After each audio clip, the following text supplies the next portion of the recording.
Welcome back. You're watching Business Morning on Channels Television. Join the conversation on Twitter. I'm at CTV Harriet. I'll be glad to mind your business. And B Bosun too. That's Bosun's Twitter handle is where you can go to have conversations with him. He'll also be glad to mind your business for you. And then, of course, you can tweet at BizMorning and at Channels TV and send us an email to businessmorning@channelstv.com. One of the top stories for us at this time, the Niger Delta Avengers earlier today claimed it had blown up the Obi brass trunk line belonging to Agip Eni. This is Agip's major crude oil line in Bayelsa State. Now, a recent Reuters report suggests that buyers of Nigeria's crude around the world are backing away from buying crude oil from Nigeria due to the bombings of crude oil installations by the Niger Delta Avengers. Now, their reluctance to buy is limiting the prices Nigeria can get for its oil, even as there is less of it. We'll talk more about this now with Bosun Omofayo, who is Channel's business news editor. Bosun, a good morning to you. Good morning, Harriet. So let's start off from the recent, issue that we have on ground, the latest bombing of Agip's pipeline. This is the second of one of Agip's pipeline that has been, vandalized or destroyed by the Niger Delta Avengers. Yes, I think we're in a very serious situation here, and which I call the trilemma of oil, gas, and power there stands for electricity.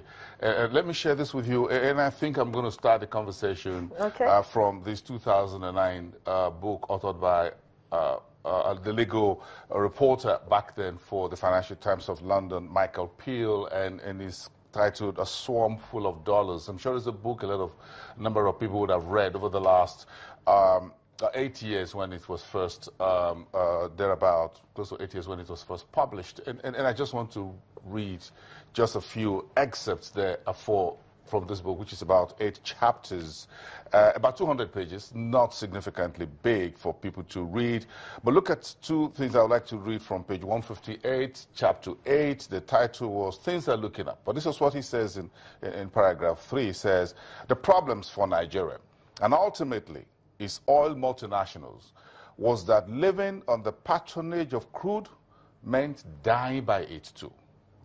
In other words, the problem for Nigeria is that living by crude oil, on the patronage of crude oil, will likely result from the country dying from the same thing, including the multinationals. Now, I'm going to read the second one very quickly, and that was on page 202. That was the conclusion of the author of the book, and he says, for all the limited improvements since the end of dictatorship in 1999, Nigeria looked as if it was treading even further down a path that would prove very dangerous for both itself and the rest of an oil-dependent world. Now, these were statements made in this book, 2009. And here we are, 2016, about 8 years down the line, and it's ringing true. Now, this is the third copies of this book I've got. I've got 2 previous copies in the last 3 years or thereabout. I keep losing them. The first one was a gift from someone who was in the maritime oil and gas industry negotiations with the OPEC, and they thought, oh, Bosun, you're a business journalist, you need to have this book way back some years ago. I lost that, then I bought the second one, then I lost it again, then I bought this third one a few days ago, and I'm just not going to lose this one, I'm just going to keep it at home. Okay. But I recommend this book, again, because it discusses a very stark realities of where we are. This is what we're seeing today is no longer news, but it's news because these attacks are happening. It is no longer news because over the decades it's been written that the Niger Delta communities, and this book contains stark pictures which are known already to the whole world, the degradation of the Niger Delta, the problems. It's discussed the stories about the late Alaba Yesaya and the Sari Dokubo back then and the rest of them, and the story of how oil money from Niger Delta built cities like Lagos, Abuja, and the rest. Now, we're back having the same conversation today, and it's getting worse. And how does it get worse? It was the fact that the pipelines back then were carrying less gas to the power stations, which was the... Now, today, we have a bigger problem. The NDPHC, which is the Niger Delta Power Holding Companies, which is the managers of the NIPP, the National Integrated Power Companies, power plants, now says they are owed 99 billion, almost 100 billion by the GENCOs, that is the power generating companies. A number of them, out of 11, close to about 8, had been shut down in the last couple of weeks because there was no gas supply. Now, the problem here, therefore, or the trilemma, therefore, is that we're shutting down on crude. Gas are not getting into. Now, let me give you the third leg of the problem, which was what is currently creeping into the news. Companies that are industries, let me use the word, companies, industries, are now paying more, and the cost of diesel, the cost that they spend on diesel is going higher. Why? Because some of them in Lagos that have direct gas supply from a company called GasLink, because GasLink doesn't get gas from the Niger Delta region because they're shutting down Forcados and the other facilities down there. GasLink is not getting, and other providers are not getting gas. So companies are now depending on diesel, running diesel for longer hours to power the factories. So the costs to companies are coming home. Therefore, you're going to see this flowing into what you call inflation. You will see that flow into shelf prices of factory, or what you call PPI.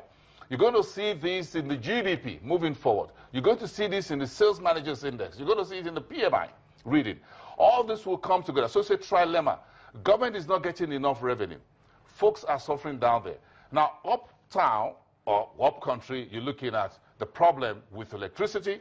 Because you don't get electricity, you have to buy diesel. You can shut down companies. Companies are not hiring more. Now it's flowing into the banks, laying off people because clients, industries that took loans aren't paid back because they're not making money.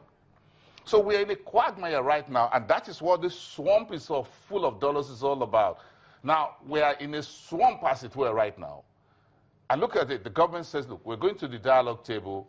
The militant says, no, we're not. So is it likely that we're going to get out of this swamp anytime soon? Any silver lining on the horizon, if you like to call it that? It's a very difficult situation, and I wish I had the silver bullet, and Why does everybody look for a silver bullet? Why can't we look for something else aside of a silver bullet that will take care of these issues? Yeah, because the silver bullet will make all our problems go away. But see, has been said in this book, A Swamp Full of Dollars, and has been written by so many others, that relying on crude oil, look at what is happening to Saudi Arabia. Look at how the decline in price of crude oil has dislocated even economies where we have serious governance and planning, like Norway, like Saudi Arabia. Even Iran is talking about diversifying its economy. Now, everybody's been rattled, significantly rattled, because of the dependence on oil. So every day,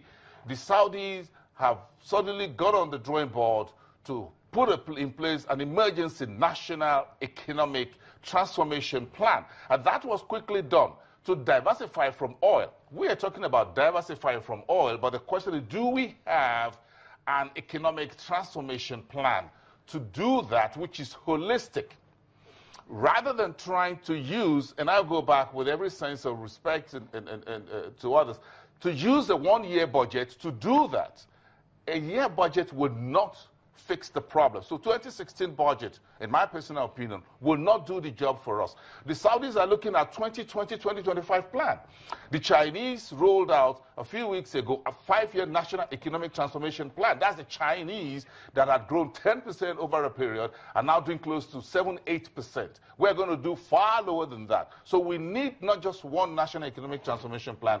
We need multiples of that would warehouse our entire problems, as it were, and begin to look into that basket and see how we can use one to solve the other. In other words, to provide intersectoral, interministerial linkages, in which you're looking at agriculture, how agriculture solves the problem of the value chain of two industries, and you look at how things go around in a value chain format, rather than try to just hope that if we budget ABC or XYZ here, budget, share a little bit to your side, a little bit there, things will coalesce over time, and all our problems will go away. And this has been said. Look at what Professor Wole Soyinka said about 2 months ago, that we need a national economic transformation conference. Now, it was said, and again, a few weeks after that, former head of state, Gowon says, General Gowon says, look, we need to go back to the last National Development Plan. That was well reported. So you have two leading Nigerians who have advised that we need to go back to the National Economic Development Plan, which are multiple years, sometimes it's 5, sometimes it's 10 years, broad-based, that we need to go to back to the National Third Development Plan. We haven't done that. So instead of going, okay, because there's also been growing calls for the restructuring of Nigeria as well. So before we look at the development plan, should we think or look at having the country restructured?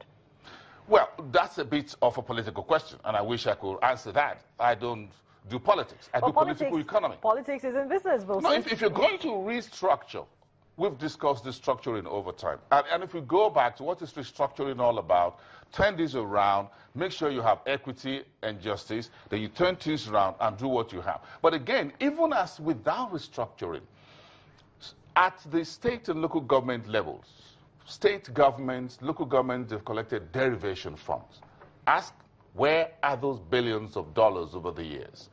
So if you haven't done what has been given to you, if you restructure and say, well, take 100% Harriet, how are we sure of what you're going to do with that? So back to the conversation about energy and oil, gas, and power is a very difficult situation. Okay, so and that is taking us to the markets, and I'm in love with the markets. Why are you in love with the markets now? Because yesterday there was still a little bleeding on the oil and gas stocks. Yeah, it's kind of restructuring still going on, if you talk about restructuring. But seriously speaking, folks, let's get to the markets. Oil and gas, always having that on my neck. Quite a bit of a quiet day, but Total managed almost a 5% gain.